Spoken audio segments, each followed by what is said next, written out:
नमस्कार दोस्तों, मैं हूं आगम सिंह सिसोदिया। ग्वालियर में आप सभी का स्वागत है। आज हम आपको दिखाएंगे ग्वालियर की सभी tourist places with complete guidance. हर एक चीज़ आपको बताएंगे, कितना कितना टिकट प्राइस हर जगह का देखने को लगेगा। यहाँ पर अभी आप पीछे देख रहे हैं ग्वालियर का फोर्ट। ग्वालियर फोर्ट के अलावा आप ग्वालियर में और क्या क्या देख सकते हैं, सारी एक्साइटिंग चीज़ें आपको बताएंगे। टिकट प्राइजेस, डिस्टेंस, कैसे आप जा सकते हैं, किस तरह की फूड और रहने की सुविधाएं यहाँ पर मिलेगी और ग्वालियर आप कैसे पहुँच सकते हैं, सारी जानकारी हम आपको देंगे। तो वीडियो के साथ पूरी तरह बने रहिए। आइए एक्सप्लोर करते हैं ग्वालियर।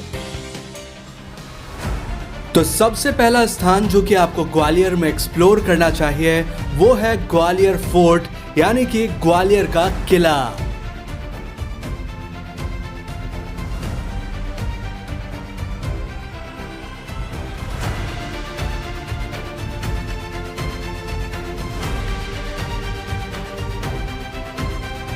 ग्वालियर किले में एंटर करने से पहले आपको यहाँ पर एंट्री टिकट लेना पड़ता है। एंट्री टिकट यहाँ पर दो तरह से लिया जाता है और 2 बार आपको एंट्री टिकट लेना होता है।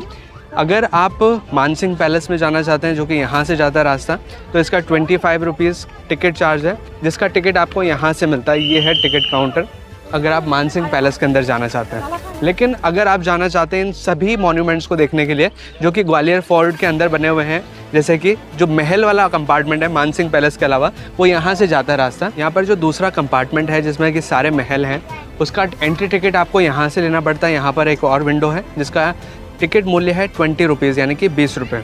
ग्वालियर फोर्ट को घूमने में आपको ज़्यादा से ज़्यादा 1 से 1.5 घंटे का समय लगेगा और आप इस फोर्ट को बड़े आराम से देख सकते हैं। ग्वालियर फोर्ट तक पहुंचने के लिए 2 रास्ते हैं। पहला उरवई गेट और दूसरा गुजरी महल गेट।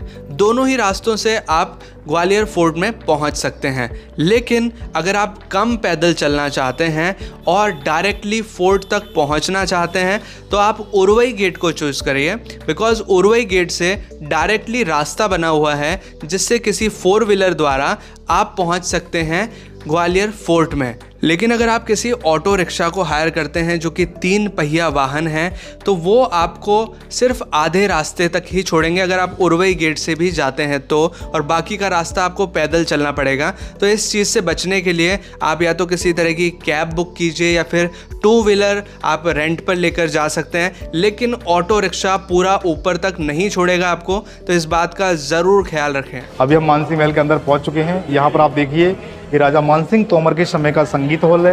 यहाँ के फेमस संगीतकार थे बैजू बावरा। यहाँ पर आप देखिए, ये राजा मानसिंह तोमर के रूलिंग टाइम का टेंपल है। इस टेंपल की खास विशेषता ये है कि इसके अंदर इसमें 33 विंडो बनी हुई है। 33 विंडो में 33 गॉड का स्मॉल स्टैचू हुआ करता था और चौकोर ब्रैकेट में मिरर, कलर, स्पॉट में डायमंड, ये पूरा महल colour and mirror and diamond full था। इसी महल को मुगल पीरियड में एक शाही जेल का रूप दिया था। इसी जेल में उन्होंने 51 राजा हिंदुओं को कैद किया जहांगीर के रूलिंग टाइम में।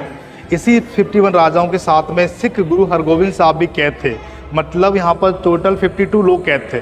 गुरु हरगोविंद साहब ने इस जेल में रह कर के भी 2 साल 3 महीने तक तपस्या किया, जहाँ पर गुरुद्वारा बना हुआ है। उसी जगह पर गुरु हरगोविंद साहब के नाम पर गुरुद्वारा बनाया गया है। गुरु हरगोविंद साहब ने इसी जेल से 52 राजाओं को रिहा किया था, इसलिए इसका नाम है दाता बंदी छोड़ गुरुद्वारा, जो फोर्ट के ऊपर ही बना हुआ है। ये रियल में भगवान 33 कोटि की देवताओं का मंदिर है। अभी हम महल के बेसमेंट और जा रहे हैं। यहाँ से देखो, डार्क वाला रास्ता है कि पुराने टाइम पर आपातकालीन कंडीशन में रानियाँ यहाँ से छुप के अंदर नीचे चली जाती थी। पुराने समय इस महल की आकृति को देखते हुए बाबर ने स्वयं इसका वर्ण बाबरनामा ग्रंथ में किया था। भारत का नेकलेस भी कहा बाबर ने, और इस फोर्ट को उन्होंने एक नाम दिया है जिब्राल्टर ऑफ इंडिया। मतलब इस फोर्ट को उन्होंने किलों का ताज कहा है। पूरे इंडिया में ये महल रंग महल, शीश महल, भूल भुलैया कई नामों से जाना जाता है। और इस महल की सबसे बड़ी खास बात यह है कि आपको जैसा ही लगेगा कि हर जगह से लोग आ रहे हैं। ऐसे आप सामने देखिए, इस महल के अंदर देखो गोल गोल आकृति बनाई हुई है। इनमें डायमंड शेप वाले मिरर थे। आपातकालीन कंडीशन में कोई व्यक्ति अगर यहाँ से अपना फेस देखता था वो बिल्कुल कन्फ्यूज हो जाता था। और ऊपर से हवा, यहाँ से रोशनी, ये महल पूरा कन्फ्यूज करने के लिए गोल गोल मिरर से सजा हुआ था। इसमें पूरे डायमंड शेप वाले मिरर थे। इसी को भूल भुलैया कहते हैं। यस।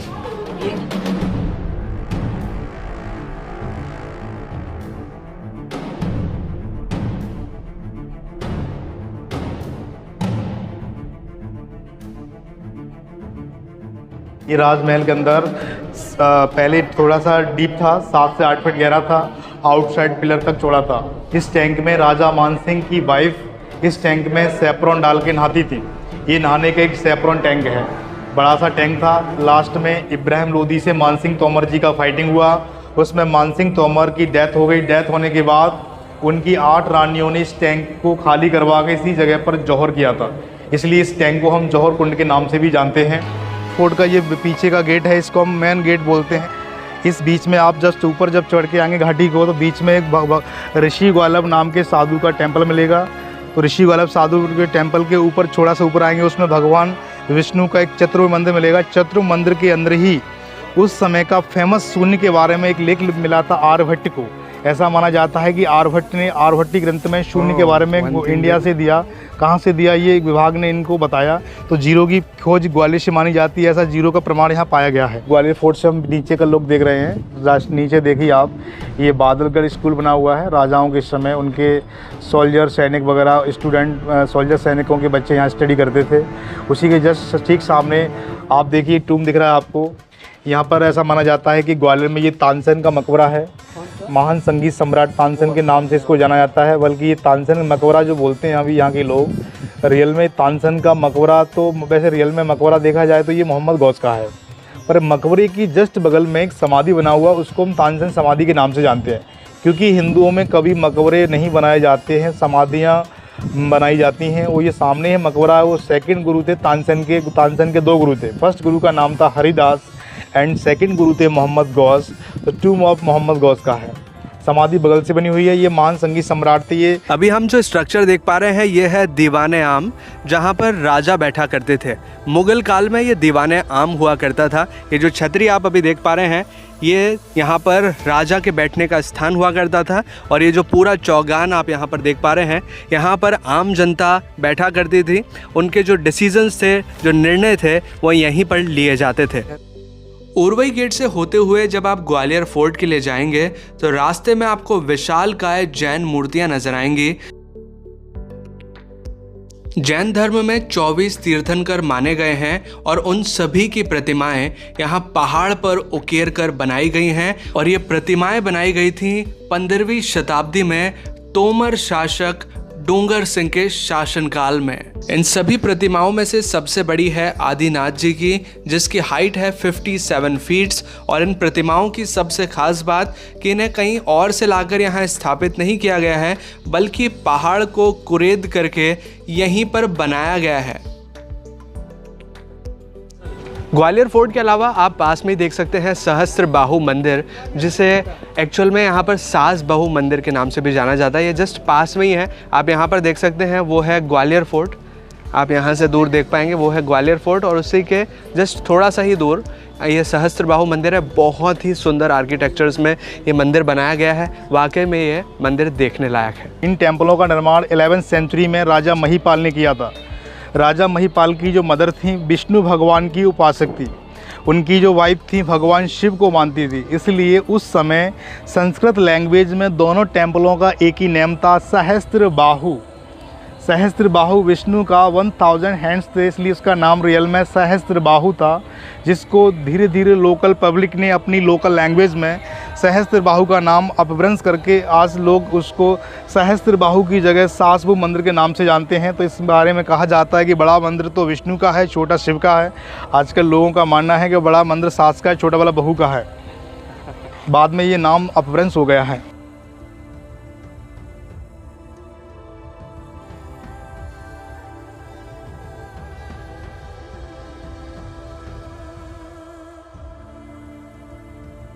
सहस्त्र बाहु मंदिर के बाद हम देख सकते हैं तेली मंदिर, जो कि कुछ ही दूरी पर स्थित है सहस्त्र बाहु मंदिर से। हम थोड़ा ही दूर आएंगे तो हमें यहाँ पर तेली का मंदिर नज़र आएगा। इस जो मंदिर है ये बहुत ही सबसे ऊंचा है और इसकी जो हिस्ट्री है वो अभी हम आपको सुनाते हैं कि इसका इतिहास क्या है। वैसे ये मंदिर बहुत ही सुंदर और बहुत ही अच्छी कारीगरी के साथ बनाया गया है। इस मंदिर का निर्माण प्रतिहार राजा मिहिर भोज के शासनकाल में तेल के व्यापारियों के द्वारा दिए गए धन से हुआ था, इसलिए इस मंदिर को तेली मंदिर कहते हैं। ग्वालियर किले पर विद्यमान समस्त स्मारकों में यह मंदिर सबसे ऊंचा है, जिसकी ऊंचाई लगभग 30 मीटर है। मंदिर की भवन योजना में गर्भगृह तथा अंतराल प्रमुख हैं तथा इसमें प्रवेश हेतु पूर्व की ओर सीढ़ियाँ हैं। मंदिर की प्रमुख विशेषता इसकी गज पृष्ठाकार छत है जो कि द्रविड़ शैली में निर्मित है एवं उत्तर भारत में बिरले ही देखने को मिलती है। मंदिर की साज सज्जा विभिन्न उत्तर भारतीय मंदिरों की साज सज्जा के समान है एवं इसकी बाहरी दीवारें विभिन्न प्रकार की मूर्ति कला से सुसज्जित है। अतः इस मंदिर में उत्तर भारतीय एवं दक्षिण भारतीय वास्तुकला का सम्मिश्रण देखने को मिलता है। यद्यपि मंदिर से किसी अभिलेख की प्राप्ति नहीं हुई है, फिर भी वास्तुकला की दृष्टि से यह मंदिर 9वीं सदी ईस्वी का प्रतीत होता है। मंदिर के पूर्वी भाग में निर्मित 2 मंडिकाएं एवं प्रवेश द्वार सन 1881 में अंग्रेजों के शासनकाल में मेजर कीथ द्वारा बनवाए गए थे। ग्वालियर फोर्ट के अलावा हम देख सकते हैं यहाँ पर सूरज कुंड, जो कि ग्वालियर फोर्ट के जस्ट पास में ही है।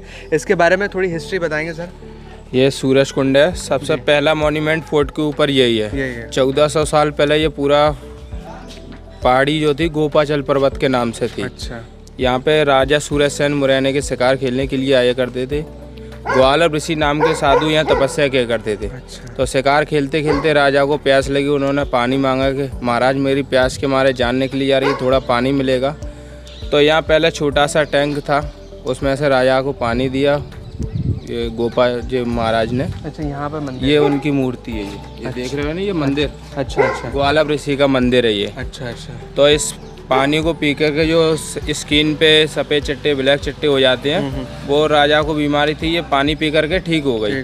तो राजा खुश हुआ साधु से, बताइए महाराज मैं आपकी क्या सेवा कर सकता हूँ? तो उन्होंने बोला मुझे कुछ नहीं चाहिए, इस कुंड को बड़ा बनवा दो जिससे आपकी तरह और भी लोग इसका पानी पी करके ठीक हो सके। तो राजा सूरजसेन ने इसको बनवाया था। अच्छा। इसीलिए इसका नाम सूरज कुंड है। एक ग्वालियर शहर जो है ग्वालर ऋषि के नाम से ही उनका नाम पड़ा है इस शहर का। अच्छा। ग्वालियर।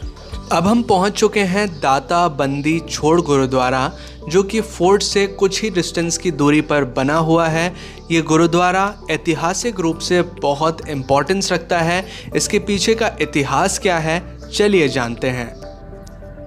इस गुरुद्वारे का नाम है दाता बंदी छोड़ गुरुद्वारा। अच्छा। मुगलों ने हरु गुरु गोविंद साहब जी को यहाँ कैद किया था किले में। अच्छा। तो गुरु गोविंद साहब जी जो थे नजरबंद कैद थे, महल के अंदर घूम फिर सकते थे, उनको बांध के नहीं रखा जाता था। अच्छा। बाकी उनके साथ 52 राजा और भी कैद थे। हाँ। उनको बांध के रखा जाता था। अच्छा। और पिटाई लगाई जाती थी सांकरों से बांध के। गुरु गोविंद साहब जी अपनी शक्ति से उनको रात में कहीं एलिफेंट बन के दिखाई देते थे, कहीं हाथी, कहीं शेर। तो राजा परेशान रहता था, वो साधु के पास गया। उन्होंने उससे पूछा कि महाराज मुझे ऐसी ऐसी दिक्कत होती है, मैं रात में सो नहीं पाता हूँ। तो महाराज ने उनसे बोला कि आपने हरु गुरु गोविंद साहब जी को कैद कर रखा है, उनको रिहा कर दीजिए, आप ठीक हो जाएंगे।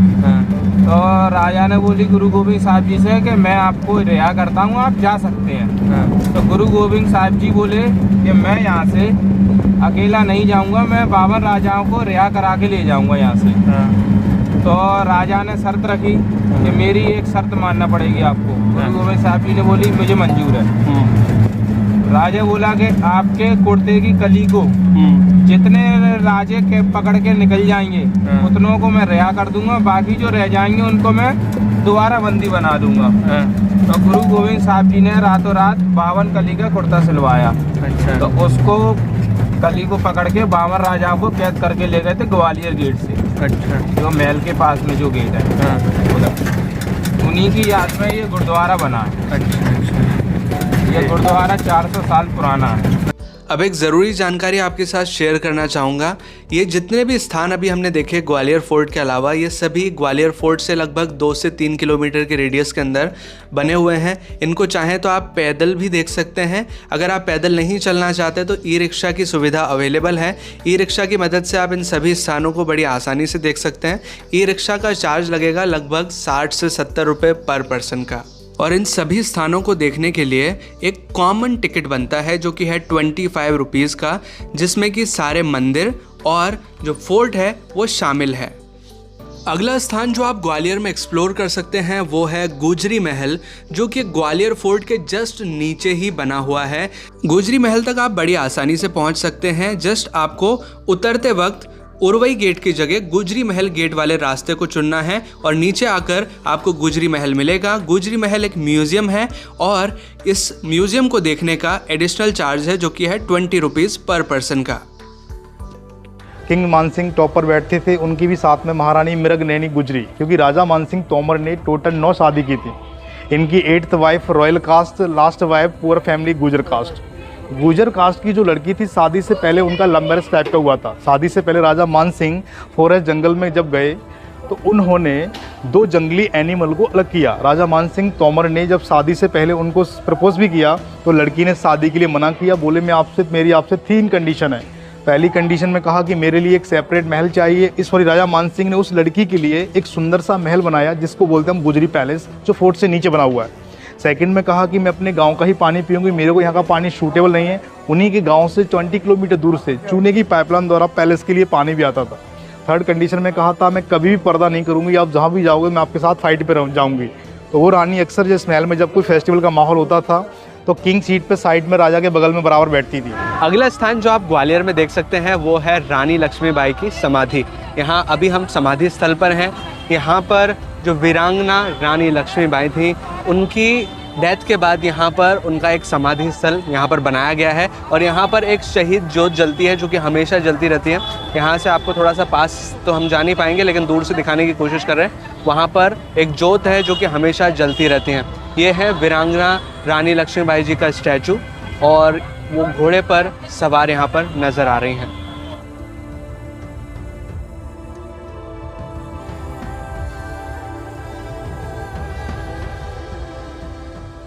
अगली प्लेस जो आप ग्वालियर में विजिट कर सकते हैं वो है जय विलास पैलेस, जिसमें है दुनिया के सबसे बड़े झूमर। और इसी के साथ इस महल की खास बात कि इस महल में जहां पर भी आप देखेंगे आपको रियल गोल्ड का वर्क नज़र आएगा। और इसमें एक हॉल तो ऐसा है जिसमें कि 560 किलो गोल्ड यानी कि असली सोने का काम किया गया है। तो आइए एक्सप्लोर करते हैं इस ऐतिहासिक और इंटरेस्टिंग महल को जो कि है जय विलास पैलेस ग्वालियर।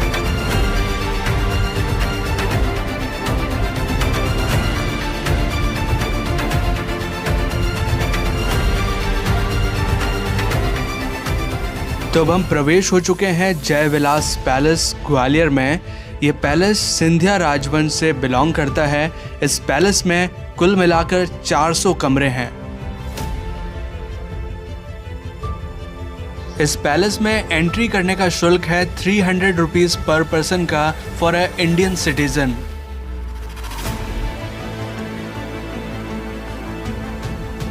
इस पैलेस में कुछ भाग ऐसा है जो कि पब्लिक के लिए ओपन है, जिसे हम म्यूजियम की तरह देख सकते हैं, लेकिन कुछ भाग ऐसा है जो कि प्राइवेट एरिया है जहां पर रॉयल फैमिली के मेंबर्स आज भी रहते हैं। ये है डाइनिंग एरिया जिसमें जो बर्तन रखे हुए हैं ये सभी चांदी के हैं और जो सीलिंग पर काम किया गया है वो गोल्ड वर्क है।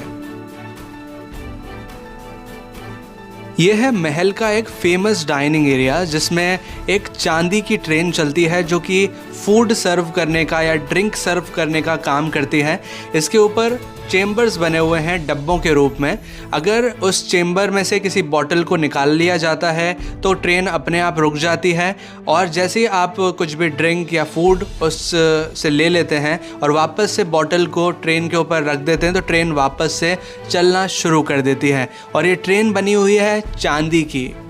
तो अब हम पहुंच चुके हैं महाराजा के दरबार हॉल में, जिसे दीवाने खास भी कहा जाता है। यही वो हॉल है जहां पर लगे हैं दुनिया के सबसे बड़े झूमर और ये दोनों झूमर पेयर्स हैं एक दूसरे के और इन दोनों का वज़न है लगभग 7 टन और एक झूमर का वज़न है लगभग 3.5 टन।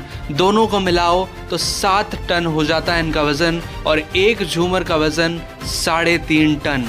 और इस हॉल में जितना भी गोल्डन वर्क आप देख रहे हैं ये सभी प्योर गोल्ड है, असली सोना है। इस हॉल में 560 किलो सोना उपयोग किया गया है डेकोरेशंस में। जैसे कि आप सीलिंग पर देखेंगे जो भी गोल्ड कलर वो सभी असली गोल्ड है। फर्नीचर में, पिलर्स में, सभी में असली सोने का यानी कि गोल्ड का वर्क किया गया है। ग्वालियर में एक और स्थान है जिसे आप विजिट कर सकते हैं यहाँ पर, वो है ग्वालियर का चिड़ियाघर, जो कि अभी हमारे पीछे ही आपको नज़र आ रहा है। वाह, भालू यहाँ पर खड़ा होकर दिखा रहा है सबको।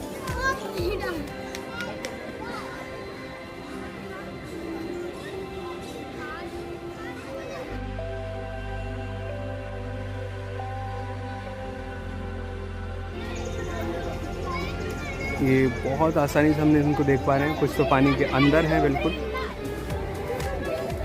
वाह,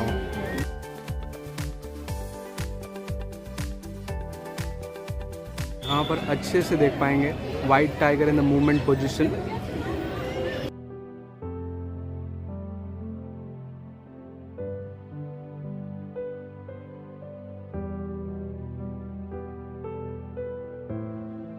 यहाँ पर हम देख रहे हैं लायंस को बहुत ही अच्छे से।